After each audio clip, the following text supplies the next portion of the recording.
I asked Juni if he has pictures of the first OPC Day Finland, and he just found my first presentation and sent it to me, and I looked through the presentation, and I think most of that is now reality, and the only thing we didn't see is that OPC UA will first go down to embedded, then, so that was not in the first presentations.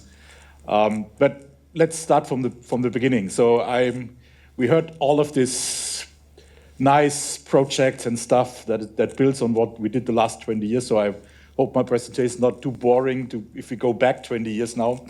At least I found it like interesting to dig for old stuff and history.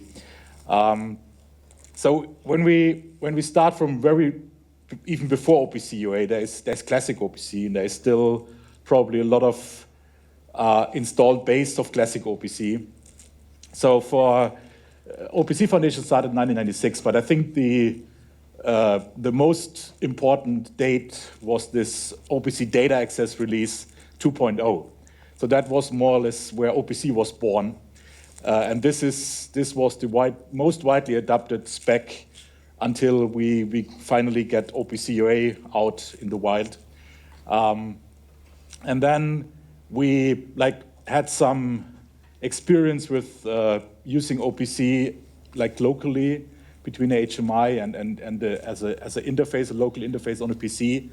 But we quickly realized everything that goes to network communication with what OPC was based on with COM-DCOM did not really fly.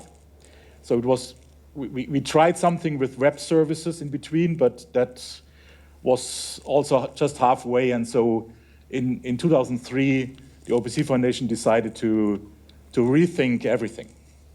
And so there was the OPC UA working group started in November 2003. So these are pictures of the kickoff meeting that was in Foxborough in the US, near Boston. And I'm not sure if some people probably know some, on the left side, you talked about Delta V, so that it was Lee Neitzel. He's from Amazon. He's retired now already since a while.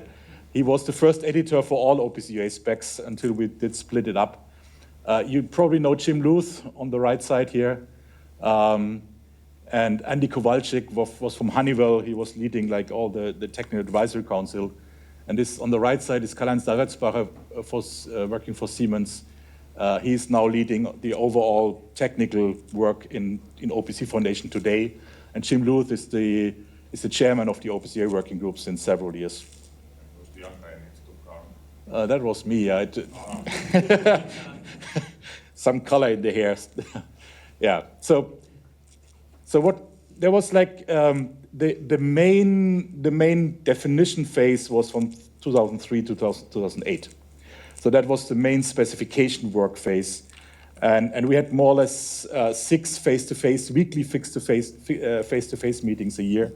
So it was a lot of traveling and see the same people all over again and again. And we had already weekly phone conference. Juni said already there's every Tuesday 5 o'clock. As this German time, there's a OPC UA meeting, and that goes on for more or less 20 years now. So I say that always. It's if you produce paper, the paper is it's not even halfway. You need to do prototyping. For OPC UA, we also had to do some basic stack development, protocol stacks. We wanted to make sure from the very first day that different programming languages interoperate with each other. And I think you mentioned that there was the Java stack was developed in a Finnish research project. We did the NCC stack that is used in most C++ libraries today. And the next thing is prototyping is important, Plugfest to get the initial stuff working, but to really verify if the specs work, you need multiple product implementations. That's the most important part. And at the end, also certification for it. So there was an internal release in 2006, and I will talk a little bit more about the details. So that was more or less the core parts of OPC UA got released, but we didn't release the protocol. That was intentional, because we said we want to have the people start really the product development and integrate the functionality in first products, but we didn't want to allow them to release the product. That was the trick, and that worked very well, because at the time where we had like the protocol release, like early 2009, we had at the same time we had 3 product releases. So it was like a back-off controller with the OPC UA server integrated in the controller. It was Siemens Semantic Net, so OPC UA server that front-ends the Siemens PLCs, and Iconic's Genesis 64.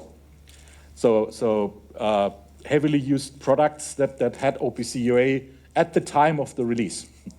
And that was just because we had everything finished and just made minor tweaks and told the product vendors, we will not change anything anymore. So the next half year we'll just do some like editorial modifications, but we will not change anything anymore. So they were able to complete the product. And if you look at still the core specifications are still the same, and they were planned from the beginning. So the only thing that is missing on the list is pops up. I will talk about that later. But like all of these parts were planned from the beginning, but released, completed step by step. So we had even like in the first release in 2006, we had for all of these parts, we had draft specifications. So the basic concepts were already settled, but it's a go from 80% to 100 could be time consuming. And so there was also not only work, we had also fun sometimes. So we had typically also social events with the meetings. So that was watching a baseball game. And not sure if somebody knows Alexander Almendinger? You know? That's his father, Jörg Almendinger. So we have even like family businesses in very active in OPC UA. And you this. can any time you want, but you can never leave. Yeah. Yeah. So that was another meeting, like where Jim Luth here. So Jim Luth was opening a door, and at this time the fire alarm was going up, and we thought he was the problem, but at the end there was really fire in the hotel. But that is also a long time ago. Yeah, I had still colors in the hair. And then we had like first education events. So we started with promoting OPC UA even before the first release. So we had the developer conference. The first one was at Microsoft in Seattle. So Eric said already, Microsoft was part of the game from the beginning. And we had our representative from the OPC committee already there as well. But at Seattle, we not in a picture, but one of us participated, not me. yeah, and then like that was the first OPC Day Finland. I always thought the developer conference in Munich was before, but it was the one in Seattle. And then we had like the big conference where we had like really the first release. We had first demos with real products. So even like we had a back-off PLC in the demo that was running already OPC UA server. And we had the first version of what you probably know as UA Expert today was running there also. So we had at this time already a short demo, and I did not find a picture of the demo. And then we had again an OPC Day in Finland. And at this time we also like started first plug fests with OPC UA and testing products. That was a bigger IOP workshop. Like we do these IOP workshops since a long time, even before OPC UA. One per year in US, one in Europe, and one in Japan. And that was the first time where we also tested some OPC UA besides the classic OPC products. And that was, remember, the first official release was early 2009. This was the first case study with a real project using OPC UA in wind turbines with a back-off PLC and our client SDK. And so at this time already like this idea of having network communication, having more complex communication networks and setups of firewalls, we addressed that with OPC UA from the very first day, and they have proven that it's working. So it was even shortly after the complete release, we had first case studies with real products. So I mentioned already, writing the specs is just halfway. And so even after the first release, there was a lot of work done to stabilize the complete system. That means close gaps in the specification, have different implementations that work together, find issues that needs maybe better explanation in the specification, and very important, certification. So just from a timeline, there was also an IEC release. So we had the idea of companion specs from the beginning with OPC UA.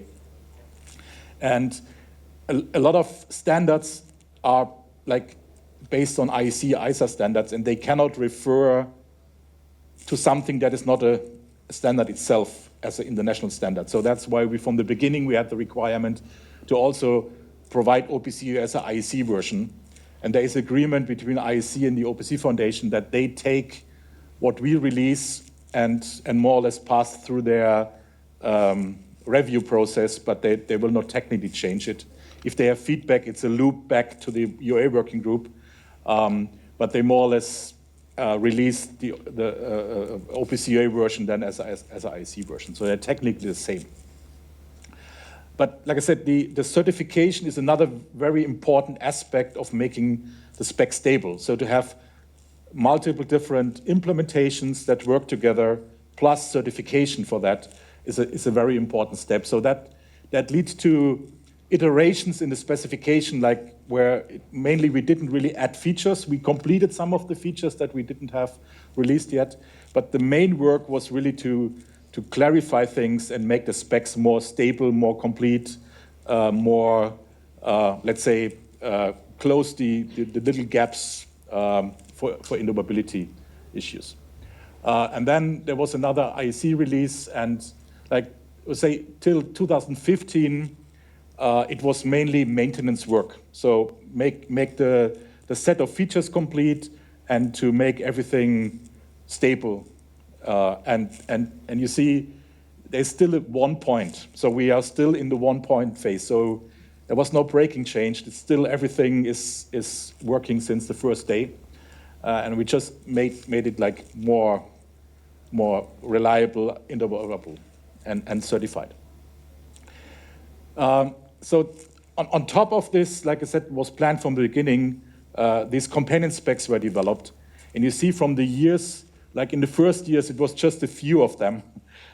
So the number started to explode in 2018. So then after that, the number was growing and growing. So now we have at the moment around 10 to 20 releases per year of companion specifications. So that was an important part of the adoption process to bring it to more concrete applications.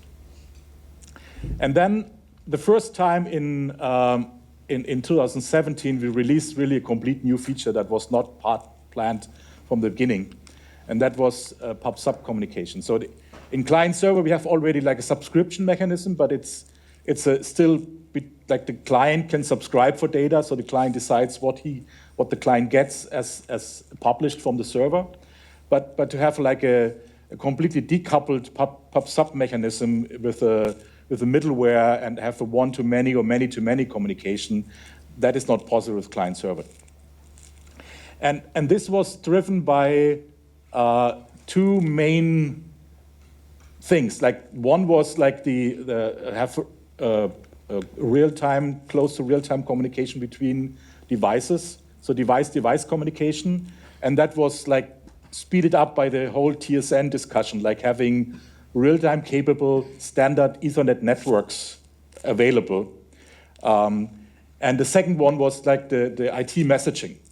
What Eric was talking about is to send, and also you made that in your presentation, to send messages into a messaging system.